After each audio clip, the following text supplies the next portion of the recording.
Good morning everyone. চলো আবার একটা নতুন সকাল, নতুন দিন চলে আসলো। তো সবাইকে অনেক ভালোবাসা রইল। দেখো বাসি কাজ শেষ করে পুজো টুজো শেষ হয়ে গেলো, তারপর একটু লাল চার একটু মুড়ি খাইলাম। তারপরে যে কাজ চারদিকে চিত্রানো আছে এগুলো কাটিং করব, এই সেলাই করব। তো ডিজাইনটা কেমন হয়েছে একটু জানাবে কমেন্ট করে। সবাই তো আশা করি ভালো আছো, আমিও ভালো আছি। আর কার কার এরকম ব্লাউজ বানাতে, ফ্যান্সি ডিজাইন ব্লাউজ বানাবে, সবাই চলে আসো আমার এখানে বানাতে। আমি সব কিছু বানাই। তো এই দেখো, চলো এখন একটা কাটিং করব।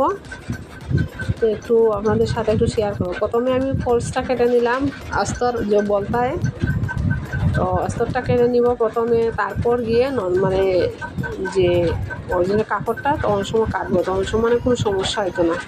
ভুল হইলে এটাতে হইবে, তারপরে ওই কাপড়টা মানে নষ্ট হইতো না। এর লিগে আমরা আগে এই লাইনিংটা কাটিয়ে নিই আর কি, যেটার অস্তর হয় এগুলো কাটি।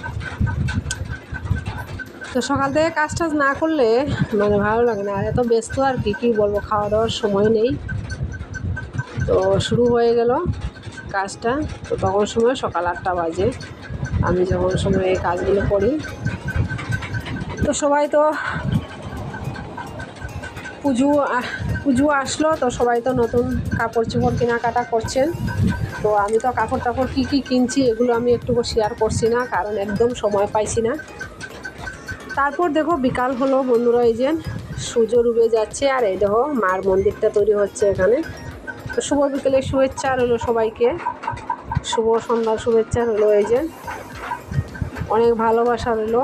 আবার কালকে কথা বলবো, কালকে আবার দেখা হবে। আজকের পর্যন্ত এখান থেকে শুভ সন্ধ্যার শুভেচ্ছা।